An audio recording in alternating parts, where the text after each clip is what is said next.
এতিয়াৰ পৰা আপোনাৰ বাৰ্থ চাৰ্টিফিকেটখন আপুনি অতি সহজতে বনাই ল'ব পাৰিব যদি আপোনাৰ আধাৰ কাৰ্ডখন আছে। হয়, আপোনালোকে আধাৰ কাৰ্ডৰ জৰিয়তে কিন্তু এতিয়াৰ পৰা আপোনালোকে ঘৰত বহিও অনলাইন যোগে আপোনালোকে বাৰ্থ চাৰ্টিফিকেটৰ বাবে এপ্লাই কৰিব পাৰিব আৰু আপোনাৰ খৰচ হ'ব মাত্ৰ 100 টকা। আৰু 100 টকা খৰচ কৰি কিন্তু আপোনালোকে আধাৰ কাৰ্ডৰ জৰিয়তে জন্ম চাৰ্টিফিকেটৰ বাবে অনলাইন যোগে এপ্লিকেশ্যন কৰিব পাৰিব আৰু এপ্লিকেশ্যন কৰাৰ পিছত এসপ্তাহৰ পৰা 15 দিনৰ ভিতৰত কিন্তু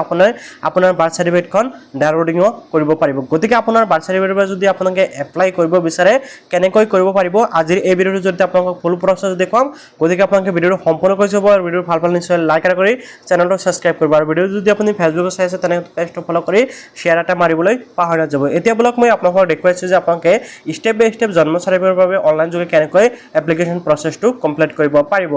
সো ফ্ৰেণ্ডসকল, জন্ম চাৰ্টিফিকেটৰ বাবে এপ্লাই কৰিবলৈ হ'লে পোনপ্ৰথমতে আপোনালোকে এই ৱেবছাইটলৈ আহিব লাগিব। এতিয়া এই ৱেবছাইটৰ লিংক মই ভিডিওটোৰ ডিছক্ৰিপশ্যনত দি থ'ম, অথবা আপোনালোকে কি কৰিব আপোনাৰ মোবাইল বা কম্পিউটাৰ যিকোনো এটা ব্ৰাউজাৰ ওপেন কৰিব এণ্ড আপোনালোকে বাৰ্থ চাৰ্টিফিকেট ইণ্ডিয়া বুলি লিখি চাৰ্চ কৰিব। চাৰ্চ কৰাৰ পিছত স্ক্ৰল ডাউন হৈ আহি প্ৰথম যিটো ৱেবছাইট দেখিছে civil registration system government of India, আপোনালোকে ইয়াৰ ওপৰত ক্লিক কৰিব। অ'কে,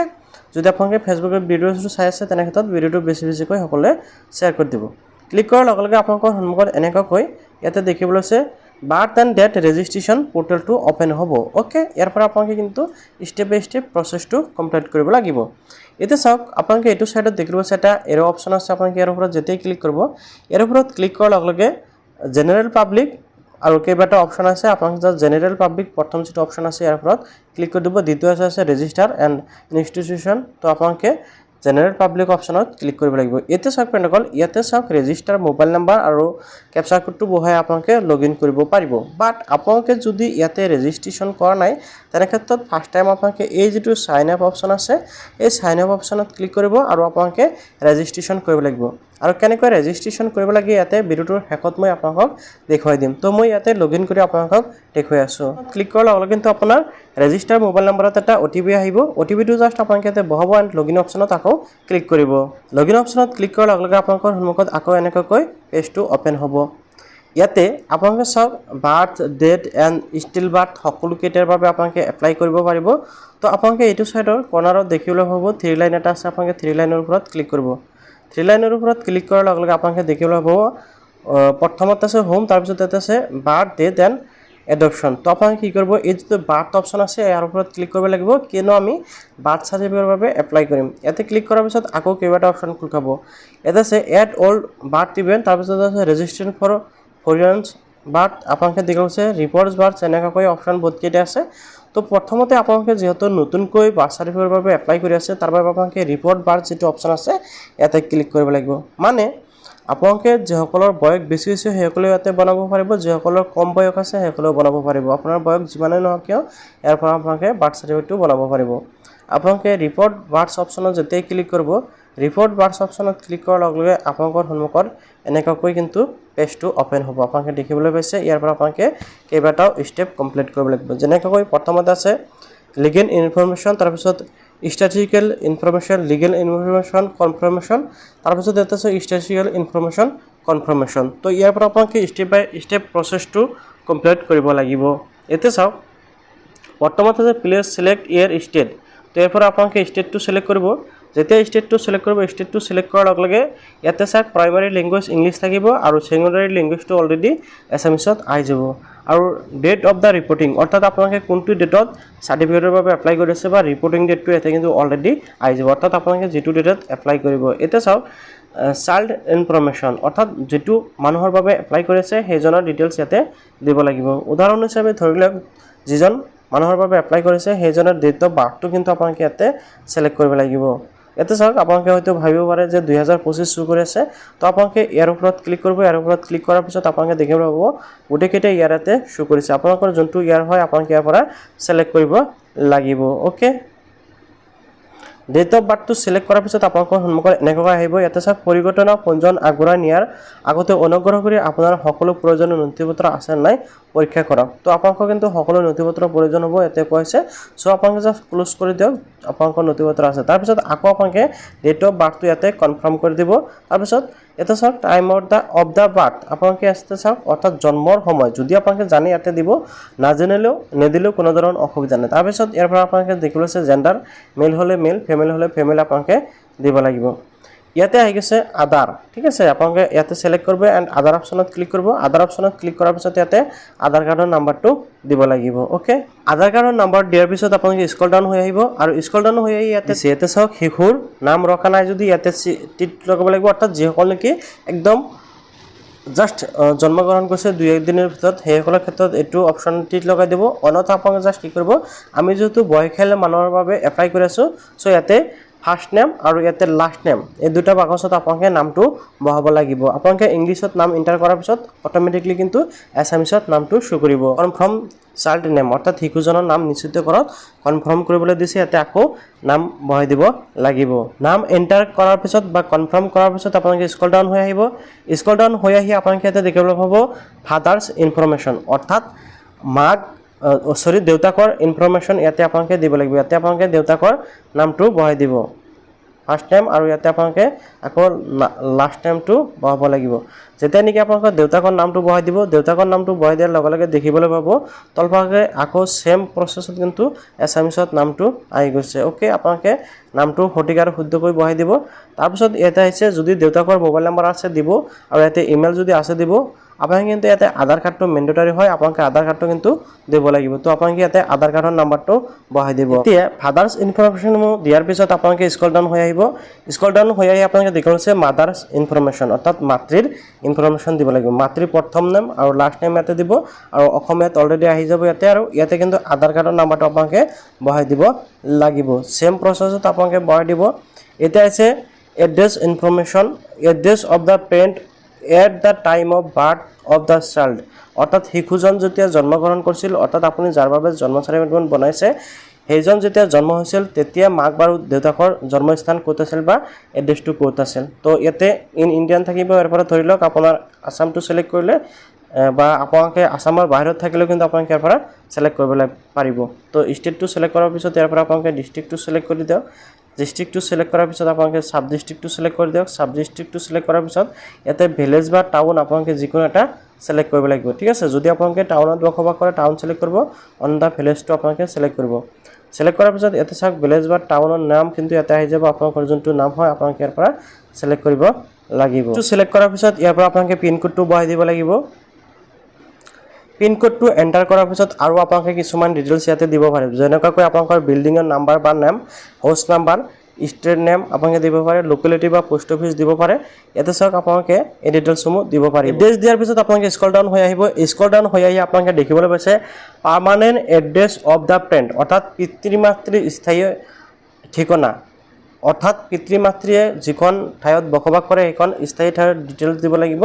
এতিয়া ইয়াতে তলত দুটা অপচন পাব এটা হল ইয়েস আৰু নো যদি আপুনি ওপৰত দিয়া এড্ৰেছ আৰু আপোনালোকে বৰ্তমান থকা অৰ্থাৎ স্থানীয় পাৰ্মানেন্ট এড্ৰেছ একে হয় তেনে ক্ষেত্ৰত আপোনালোকে কি কৰিব জাস্ট ইয়েস কৰিব ইয়েস কৰিলে আপোনাৰ তলৰ পৰা ওপৰৰ পৰা তলত কিন্তু ডিটেইলছসমূহ আহি যাব আৰু যদি নো কৰে তেনে ক্ষেত্ৰত আপোনালোকে নতুনকৈ এড্ৰেছটো দিব পাৰিব তো মোৰ ক্ষেত্ৰত সেম হয় মই জাস্ট ইয়াতে ইয়েস কৰি দিলো এটা চাওক প্লেস অফ দা বাৰ্থ অৰ্থাৎ শিশুজন যেতিয়া জন্মগ্ৰহণ কৰিছিল অৰ্থাৎ যিজন মানুহৰ বাবে এপ্লাই কৰিছিল সেইজন মানুহ যেতিয়া জন্মগ্ৰহণ কৰিছিল ক'ত জন্মগ্ৰহণ কৰিছিল এটা চাওক আছে হাউস এণ্ড অদাৰ হস্পিটেল আপোনালোকৰ যোনটো হয় যদি হস্পিটেলত আছিল তেনে হস্পিটেল সিলেক্ট কৰিব অথবা আপোনালোকে হাউস সিলেক্ট কৰিব যেটো হয় সিলেক্ট কৰিব মই জাস্ট ইয়াতে হাউস সিলেক্ট কৰিলো হাউস সিলেক্ট কৰিলে কিন্তু ইয়াতে আপোনালোকে হাউসৰ এড্ৰেছটো দিব পাৰিব বা আপোনাৰ যেটো আগৰ ঠিকনা পিতৃ মাতৃৰ ঠিকনা আৰু জন্মস্থানৰ ঠিকনাটো সেম হয় তেনে ক্ষেত্ৰত জাস্ট আপোনালোকে ইয়েস কৰিব ওকে যদি আপোনালোকে হস্পিটেল সিলেক্ট কৰে তেনে ক্ষেত্ৰত হস্পিটেলৰ ডিটেইলছসমূহ কিন্তু আপোনালোকে ইয়াতে কি কৰিব লাগিব সিলেক্ট কৰিব লাগিব পূৰ্ণ এড্ৰেছ সিলেক্ট কৰাৰ পিছত আপোনালোকে স্ক্ৰল ডাউন হৈ আহিব এণ্ড ৰেজিষ্ট্ৰেশ্যন ইউনিট অৰ্থাৎ আপোনালোকৰ হস্পিটেলৰ নামখন ইয়াতে সিলেক্ট কৰিব লাগিব অৰ্থাৎ য'ত নেকি য'ৰ পৰা নেকি আপোনালোকে বাৰ্থ সাৰ্টিফিকেটখন লাভ কৰিব ইয়াৰ পৰা আপোনালোকে জাস্ট সিলেক্ট কৰি দিব ওকে সিলেক্ট কৰাৰ পিছত আপোনালোকে সেভ এণ্ড ড্ৰাফট অপচনত ক্লিক কৰিব পাৰে অথবা আপোনালোকে নেক্সট অপচনত ক্লিক কৰিব পাৰে তো সকলো ঠিকে থাকিলে আপোনালোকে জাস্ট নেক্সট অপচনত ক্লিক কৰি দিব নেক্সট অপচনত ক্লিক কৰাৰ লগে লগে চাওক এতিয়া স্ট্যাটিক্যাল ইনফৰমেশন যিসমূহ আপোনালোকে এইসমূহ দিবলৈ দিছো অৰ্থাৎ আপোনালোকে সেকেন্ড পৰ্যায়লৈ বা সেকেন্ড ষ্টেপলৈ আগবাঢ়ি যাব এটা চাওক এটা হৈছে সন্তান জন্মৰ সময় পিতৃ মাতৃৰ ঠিকনাৰ পৰা নকল কৰক ঠিক আছে তো ইয়াতে কৈছে ইয়াতে এড্ৰেছ দিবলৈ দিছে ইয়াতে কৈছে time of the birth of child ঠিক আছে সো আপোনালোকে জাষ্ট ইয়াতে সিলেক্ট কৰি দিলে হ'ল যে আপোনাৰ যিখিনি আগত এড্ৰেছ দিছিল তাৰ পৰা কিন্তু এড্ৰেছটো অলৰেডি ইয়াৰ পৰা অটোমেটিকলি লৈ ল'ব অৰ্থাৎ ইয়াতে জন্ম হোৱা ঠাইৰ মাতৃ এটা চাওক মাতৃ বাসস্থান চহৰ বা গাঁৱৰ সাধাৰণতে মাতৃ থকা ঠাই বা প্ৰসৱ হোৱা ঠাইৰ পৰা এইটো বেলেগ হ'ব পাৰে ঘৰৰ ঠিকনা লিখাৰ প্ৰয়োজন নাই ঠিক আছে য'ত নেকি সন্তানজন হৈছিল সেই এড্ৰেছটো আপোনাক ইয়াতে দিব তাৰপিছত ইয়াতে আছে ফাদাৰ্ছ ইনফৰমেশ্যন পিতৃ তথ্য ইয়াতে চাওক ফাদাৰ্ছ ৰিলিজন ইয়াতে হিন্দু মুছলিম খ্ৰীষ্টান শিখ যিটো হয় আপোনাক ইয়াৰ পৰা ৰিলিজনটো সিলেক্ট কৰিব অৰ্থাৎ আপোনালোকৰ ধৰ্মটো সিলেক্ট কৰিব লাগিব তাৰপিছত ইয়াতে আহিছে ফাদাৰ লেভেল এনেকৈ আছে প্ৰথম শ্ৰেণী দ্বিতীয় শ্ৰেণী অৰ্থাৎ আপোনালোকে যেটো হয় আপোনালোকৰ সিলেক্ট কৰি দিব এতিয়া ফাদাৰ অকুপেশ্যন যেটো হয় ইয়াৰ পৰা আপোনালোকে দিব লাগিব খেতিয়ক তাৰপিছত শ্ৰমিক যেটো হয় আপোনালোকে ইয়াৰ পৰা কিন্তু বিচাৰি ওলাই আপোনালোকে যিকোনো এটা দিব পাৰে আপোনালোকৰ যোনটো হয় ঠিক আছে মাদাৰ্ছ ইনফৰমেশ্যনত আপোনালোকে মাকৰ ধৰ্মটো সিলেক্ট কৰক ইয়াতে আপোনালোকৰ সেম আপোনালোকে সিলেক্ট কৰি দিব এণ্ড আপোনালোকে ইয়াতে অকুপেশ্যনটো সেম সিলেক্ট কৰি দিব ওকে তাৰপিছত আপোনালোকে স্ক্ৰল ডাউন হৈ যাব ইয়াতে চাওক অন্য কিছুমান ডিটেইল দিবলৈ দিছে যেসমূহ আপোনালোকে তলফালে আহি ইয়াতে চাওক কিৰ বয়স কিমান আছিল ঠিক আছে এটো দিব লাগিব এই বাকচত ইয়াতে দিব লাগিব যিজন ল'ৰাৰ বাবে আপোনালোকে এপ্লাই কৰি আছে বা ছোৱালীৰ বাবে এপ্লাই কৰিছে হেজনী হোৱাৰ সময়ত বা হেজন হোৱাৰ সময়ত বয়স কিমান আছিল হেতু আপোনালোকে ইয়াতে দ্বিতীয় বাকচত দিব আৰু ইয়াতে কিমান নম্বৰ সন্তানৰ বাবে এপ্লিকেশ্যন কৰি আছে আপোনালোকে এটো দিব লাগিব অৰ্থাৎ 1 নম্বৰ হলে 1 দিব 2 নম্বৰ হলে 2 দিব আপোনালোকৰ যোনটো হয় ঠিক আছে প্ৰখবৰ মনোযোগৰ ধৰণ আপোনালোকে ইয়াৰ পৰা দিব লাগিব এই যেটো সপ্তাহ এটো দি দিব ঠিক আছে তাৰপিছত ইয়াতে চাওক address proof of the place of birth ঠিক আছে আপোনালোকৰ জন্মগ্ৰহণৰ সময়ত যেটো নেকি এড্ৰেছ আপোনালোকে এটা চাওক documents type water bill gas bill telephone bill government ID বা সেন্ট্ৰেল গভৰ্ণমেণ্ট বা যিকোনো ID voter ID bank passbook Aadhaar card child Aadhaar যিকোনো আপোনালোকে এটা সিলেক্ট কৰি দিব আৰু ইয়াতে আপোনালোকে ব্ৰাউজাৰ অপচনত ক্লিক কৰি আপলোড কৰিব লাগিব তাৰপিছত ইয়াতে আছে অৰ্ডাৰ আপোনালোকে এই অৰ্ডাৰটো কিন্তু আপোনালোকে সাব ডিভিজনৰ পৰা ল'ব লাগিব আপোনালোকে দেখুৱাইছে এক্সিকিউটিভ মেজিষ্ট্ৰেটৰ পৰা কিন্তু আপোনালোকে এই অৰ্ডাৰটো বনাই আনিব লাগিব ঠিক আছে সাব ডিভিজন বা এক্সিকিউটিভ মেজিষ্ট্ৰেটৰ পৰা আপোনালোকে এই অৰ্ডাৰটো বনাই আনিব লাগিব আৰু আপোনালোকে উকিলৰ জৰিয়তে এটো বনাই পাৰিব আৰু আপোনালোকে ব্ৰাউজাৰ ফালে অপচনত ক্লিক কৰি সেই অৰ্ডাৰটো কিন্তু আপোনালোকে ইয়াতে আপলোড কৰিব লাগিব যদি আপোনালোকে অৰ্ডাৰটো নানে তেনেকৈ কিন্তু আপোনাৰ সাৰ্টিফিকেটখন নহয় তো আপোনালোকে ইয়াতে ব্ৰাউজাৰ অপচনত ক্লিক কৰি সাৰ্টিফিকেটটো আপলোড কৰি দিব আৰু এডিশনাল ডকুমেন্টছ কিছুমান আছে যিসমূহ আপোনালোকে ইয়াতে আপলোড কৰিব পাৰে যেনেকৈ ইয়াতে পেন কাৰ্ড তাৰপিছত অন্যান্য বা আপোনালোকৰ যেটো আছে হেতু আপোনালোকে শ্ৰম কাৰ্ড যিকোনো আপোনালোকে ইয়াৰ পৰা আপলোড কৰিব পাৰে তো মই এই দুটা আপলোড কৰি দিম যেমন কি প্ৰয়োজনীয় ডকুমেন্টছ আপোনালোকে হেমু ইয়াতে আপলোড কৰিব পাৰিব ঠিক আছে আপোনালোকে আপলোড কৰি দিব তাৰ পিছত আপোনালোকে সেভ কৰিব পাৰে বা আপোনালোকে ডাইৰেক্ট নেক্সট অপচনত ক্লিক কৰিব পাৰে নেক্সট অপচনত ক্লিক কৰাৰ লগে লগে এতিয়া মই 3 নম্বৰ অপচনত আহি গলো লিগেল ইনফৰমেশ্যন এণ্ড কনফাৰ্মেশ্যন ঠিক আছে ইয়াতে আপোনালোকে ডিটেইলছসমূহ দেখিবলৈ পাব অৰ্থাৎ আপোনালোকে এপ্লিকেশ্যন কৰাৰ সময়ত শিশুজনৰ যিকোনো ডিটেইল যিসমূহ কি ডিটেইল দিছে হেমু কিন্তু ইয়াতে আপোনালোকে দেখিবলৈ পাব ঠিক আছে ইয়াতে কিন্তু হেমু দেখিবলৈ পাব তো আপোনালোকে এবাৰ ভালকৈ চেক কৰিবলৈ ল'ব যে আপোনাৰ সকলোকো ডিটেইলছ ইয়াতে ঠিক আছে নে নাই ঠিক আছে সকলো ডিটেইল দিয়াৰ পিছত এতিয়া আপোনালোকে আকৌ কি কৰিব লাগিব একদম হেকত আহি স্ক্ৰল ডাউন হৈ আহি আপোনালোকে ভালকৈ চাই ল'ব ঠিক আছে তাৰ পিছত আপোনালোকে নেক্সট অপচনত আকৌ ক্লিক কৰি দিয়ক নেক্সট অপচনত ক্লিক কৰাৰ পিছত ষ্টেটিকেল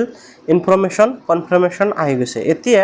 তাৰ পিছত দ্বিতীয় নম্বৰ যিসমূহ নেকি ডিটেইলছ সমূহ আপোনালোকে দিছিল হেমু আপোনালোকে ইয়াতে কিন্তু কনফাৰ্মেশ্যন কৰিবলৈ দিছো অৰ্থাৎ আপোনালোকে যিসমূহ ডিটেইল দিলে হেমু চাই ল'ব আৰু যিসমূহ নতি ইয়াতে আপলোড কৰিলে হেমু কিন্তু আপোনালোকে চাই ল'ব ওকে সকলো যদি ঠিকই আছে আপোনালোকে জাস্ট স্ক্ৰল ডাউন হৈ আহিব আৰু একদম সকল হেকত যেটো আপোনালোকে টিক মাৰ্ক দেখিবলৈ পাইছে ইয়াতে টিক লগাব এণ্ড আপোনালোকে এটো সাইডত সাবমিট অপচন ক্লিক কৰিব লাগিব ওকে সাবমিট কৰাৰ পিছত আপোনালোকৰ সন্মুখত 100 रुपीस এটা পেমেন্ট কৰিবলৈ অপচন আহিব যেটো নেকি আপোনালোকে 100 रुपीस অনলাইন যোগে পেমেন্ট কৰিব লাগিব আপোনালোকে গুগল পে ফোন পে জৰিয়তে আপোনালোকে পেমেন্টটো কমপ্লিট কৰি দিব পেমেন্টটো কমপ্লিট কৰাৰ পিছত আপোনালোকে একনলেজমেন্ট নাম্বাৰ এটা পাব তো মই সেই প্ৰসেসটো এটো কাৰণতে দেখুৱা নাই অলৰেডি মোৰ বাৰ্থ সাৰ্টিফিকেটখন বনোৱা আছে যাৰ বাবে মই দ্বিতীয়বাৰৰ বাবে কিন্তু এপ্লাই কৰিব নোৱাৰো মই ডিজিটেল সাৰ্টিফিকেটটো অলৰেডি বনাই লৈছো যাৰ বাবে মই দ্বিতীয়বাৰৰ বাবে এপ্লিকেশন কমপ্লিট কৰিব নোৱাৰিম এটো আইন বিৰোধী কাম হ'ব গতিকে আপোনালোকে সাবমিট কৰিব আৰু আপোনালোকে সাবমিট কমপ্লিট কৰাৰ পিছত এক সপ্তাহ পৰা 15 দিনৰ ভিতৰত কিন্তু আপোনালোকৰ বাৰ্থ সাৰ্টিফিকেটটো অনলাইনৰ পৰা আপোনালোকে ডাউনলোডিং কৰিব পাৰিব আৰু অনলাইনৰ পৰা কেনেকৈ ডাউনলোডিং কৰিব পাৰি মই নেক্সট ভিডিঅ'ত আপোনালোকক নিশ্চয় দেখুৱাই দিম আপোনালোকে সেই প্ৰসেসত ডাউনলোডিং কৰিব পাৰিব গতিকে আপোনালোকে ফাৰ্স্ট টাইম ইয়াতে এপ্লিকেশন কমপ্লিট কৰক এতিয়া যদি আপোনালোকে ইয়াতে ৰেজিষ্ট্ৰেচন কৰিব বিচাৰে মই প্ৰথমতে দেখুৱাইছিলো ৰেজিষ্ট্ৰেচন কৰিব লাগে সো কেনেকৈ ৰেজিষ্ট্ৰেচন কৰিব পাৰিব হে মই এতিয়া আপোনালোকক দেখুৱাই আছো এই যেটো অপচন দেখিবলৈ হৈছে সাইন আপ আপোনালোকে এই সাইন আপ অপচনত ক্লিক কৰি ফাৰ্ষ্ট টাইম আপুনি আপোনাৰ আইডিটো ক্ৰিয়েট কৰিব লাগিব বা ৰেজিষ্ট্ৰেশ্যন কৰিব লাগিব তো পোনপ্ৰথমতে ইয়াতে আপুনি আপোনাৰ নামটো দিব ফাৰ্ষ্ট নেম আৰু লাষ্ট নেম ইয়াতে দিব যদি নাই প্ৰথমতে দি দিব তাৰপিছত ইয়াৰ পৰা আপোনালোকে জেন্ডাৰটো সিলেক্ট কৰিব লাগিব আপোনালোকৰ যেটো জেন্ডাৰ হয় মেল হলে মেল ফিমেল হলে ফিমেল আৰু ইয়াৰ পৰা আপোনালোকে আপোনালোকৰ ডেট অফ বাৰ্থটো সিলেক্ট কৰি দিব ডেট অফ বাৰ্থ বহাই তাৰপিছত আপোনালোকে নেক্সট অপচনত ক্লিক কৰিব নেক্সট অপচনত ক্লিক কৰাৰ লগে লগে ইয়াতে চাওক ফাৰ্ষ্ট টাইম আপোনালোকে আপোনালোকৰ ষ্টেটটো সিলেক্ট কৰি দিব ষ্টেটটো সিলেক্ট কৰাৰ পিছত অলপ লোডিং হ'ব এন্ড আপোনালোকে ইয়াৰ পৰা নিজৰ যেটো ডিস্ট্ৰিক্ট হয় ডিস্ট্ৰিক্টটো সিলেক্ট কৰি দিয়ক ডিস্ট্ৰিক্টটো সিলেক্ট কৰাৰ পিছত ইয়াৰ পৰা আপোনালোকে সাব ডিস্ট্ৰিক্টটো সিলেক্ট কৰিব লাগিব আপোনালোকৰ যেটো হয় সাব ডিস্ট্ৰিক্ট সিলেক্ট কৰাৰ পিছত আকৌ লোডিং হ'ব আৰু যদি আপোনাৰ নেটটো ফাষ্ট থাকে তেনে ক্ষেত্ৰত ইমান সময় নলয় তাৰপিছত ইয়াৰ পৰা ভিলেজটো আপোনালোকে ভিলেজত থাকে নে টাউনত থাকে যেটো হয় আপোনালোকে সিলেক্ট কৰি দিব তাৰপিছত ইয়াতে আপুনি আপোনাৰ ভিলেজ বা টাউনৰ নেম ইয়াৰ পৰা সিলেক্ট কৰিব লাগিব আপোনালোকৰ যেটো ভিলেজ বা টাউন হয় আপোনালোকে ইয়াৰ পৰা বিচাৰি উলাই আপুনি সিলেক্ট কৰি দিব আপোনালোকৰ যোনটো হয় এটো সিলেক্ট কৰাৰ পিছত ইয়াতে পিন কোডটো সিলেক্ট কৰি দিব আপোনালোকৰ যেটো পিন কোড হয় পিন কোডটো বহাই দিয়াৰ পিছত ইয়াতে চাওক বিল্ডিং নেম আপোনালোকৰ যেটো বিল্ডিং নেম যদি আছে দিব নেদিলেও কোনো ধৰণৰ অসুবিধা নাই তাৰপিছত ইয়াতে আছে হাউস নাম্বাৰ যদি জানে আপুনি দিতেও আৰু ইয়াতে আছে ষ্ট্ৰীট নেম যদি আপোনালোকে আপোনালোকৰ ৰাস্তা মুখ্য পথৰ নাম জানে ইয়াতে বহাই দিব নেদিলেও কোনো ধৰণৰ অসুবিধা নাই যিকেইটা স্টাৰ্ট মাৰ্ক দিয়া আছে হেকেইটা আপোনালোকে কম্পালসৰি কৰিব লাগিব তাৰপিছত আপোনালোকে জাস্ট ইয়াতে কি কৰক এই যেটো নেক্সট অপচন আছে নেক্সট অপচনত আকৌ ক্লিক কৰি দিয়ক নেক্সট অপচনত ক্লিক কৰাৰ পিছত ইয়াতে আপুনি আপোনাৰ আধাৰ নাম্বাৰ আৰু ইয়াৰ পৰা আপোনালোকে সিলেক্ট কৰিব লাগিব নেশনালিটি ইন্ডিয়া যেটো আমি ইন্ডিয়াটো সিলেক্ট কৰি দিম আধাৰ নাম্বাৰ বহাই দিয়াৰ পিছত কান্ট্ৰিটো সিলেক্ট কৰিব এন্ড আপোনালোকে ইয়াতে I accept your term and condition অপচনত ক্লিক কৰি দিব ইয়াতে ক্লিক কৰাৰ পিছত আপোনালোকে নেক্সট অপচনত আকৌ ক্লিক কৰিব ক্লিক কৰাৰ পিছত ইয়াতে জাস্ট আপুনি আপোনাৰ মোবাইল নাম্বাৰটো বহাই দিব মোবাইল নাম্বাৰটো বহাই দিয়াৰ পিছত আপুনি জাস্ট সেন্ড অপচনত ক্লিক কৰি দিব সেন্ড ওটিপি অপচনত ক্লিক কৰাৰ লগে লগে আপোনাৰ মোবাইলত এটা ওটিপি আহি যাব ওটিপিটো বহাই দিয়াৰ পিছত জাস্ট ভেৰিফাই যেটো অপচন দেখিব আছে এই ভেৰিফাই অপচনত ক্লিক কৰি দিব আৰু ওটিপিটো নাহে তেনে ক্ষেত্ৰত ৰিসেন্ট ওটিপি অপচনত ক্লিক কৰি আকৌ ওটিপিটো লব পাৰিব তাৰ পিছত ইয়াতে চাওক ওটিপিটো ভেৰিফাই হোৱাৰ পিছত ইয়াতে গ্ৰীন টিক আহি যাব গ্ৰীন টিক হোৱাৰ পিছত আপোনালোকে আকৌ নেক্সট অপচনত ক্লিক কৰিব নেক্সট অপচনত ক্লিক কৰাৰ পিছত ইয়াতে আপুনি আপোনাৰ ইমেইলটো বহাই দিব ইমেইলটো বহাই দিয়াৰ পিছত ইয়াতে আপোনালোকে ইকুৱেল কৰি ইয়াতে জাস্ট বহাই দিব আপোনাৰ যিমান হয় তাৰ পিছত আপোনালোকে চাওক ইয়াতে দেখিব আছে সেন্ড ওটিপি অপচনত ক্লিক কৰি দিব সেন্ড ওটিপি অপচনত ক্লিক কৰিলে হ'ব আপোনাৰ ইমেইলটো ভেৰিফাই হ'ব আৰু যদি আপুনি বিচাৰে যে আপুনি আপোনাৰ ইমেইলটো ভেৰিফাই কৰিব বিচৰা নাই বা আপুনি যদি ইমেইলটো দিব বিচৰা নাই তেনে ক্ষেত্ৰত এই যেটো অপচন দেখিব আছে স্কিপ এন্ড ৰেজিষ্টাৰ অপচন আপোনালোকে এই অপচনটোত ক্লিক কৰিলেও কিন্তু আপোনাৰ ৰেজিষ্টাৰ কমপ্লিট হ'ব এটা চাওক মোৰ কিন্তু ৰেজিষ্টাৰ সাকসেসফুল হৈ গৈছে আপোনালোকে দেখিবলৈ পাইছে কৰ্নাৰত তো এতিয়া জাস্ট আমি কি কৰিব পাৰিম মই ইয়াতে মোৰ মোবাইল নাম্বাৰটো বহাই লগইন কৰিব পাৰিম মোবাইল নাম্বাৰ এন্ড ক্যাপচা কোডটো বহাই মই জাস্ট ইয়াতে কি কৰিম লগইন অপচনত ক্লিক কৰি দিম লগইন অপচনত ক্লিক কৰাৰ পিছত অলপ লোডিং হ'ব লোডিং হৈ কিন্তু আপোনাৰ ভেৰিফিকেশন মোবাইল নাম্বাৰত আকৌ ওটিপি যাব অৰ্থাৎ আপুনি যেটো মোবাইল নাম্বাৰ ইয়াতে ৰেজিষ্ট্ৰেচন কৰিছিল তো আপোনালোকে জাস্ট ইয়াতে আপোনাৰ ৰেজিষ্টাৰ মোবাইলত যোৱা ওটিপিটো বহাই দিয়ক ওটিপিটো বহাই দিয়াৰ পিছত আপোনালোকে তলত দেখিবলৈ পাইছে লগইন অপচন তো আপুনি জাস্ট এই লগইন অপচনত ক্লিক কৰি দিব লগইন অপচনত ক্লিক কৰাৰ লগে লগে ফাইনালি আপোনালোকৰ সন্মুখত বাৰ্থ এন্ড ডেথ ৰেজিষ্ট্ৰেচন যেটো পোৰ্টেল এই পোৰ্টেলটো ওপেন হ'ব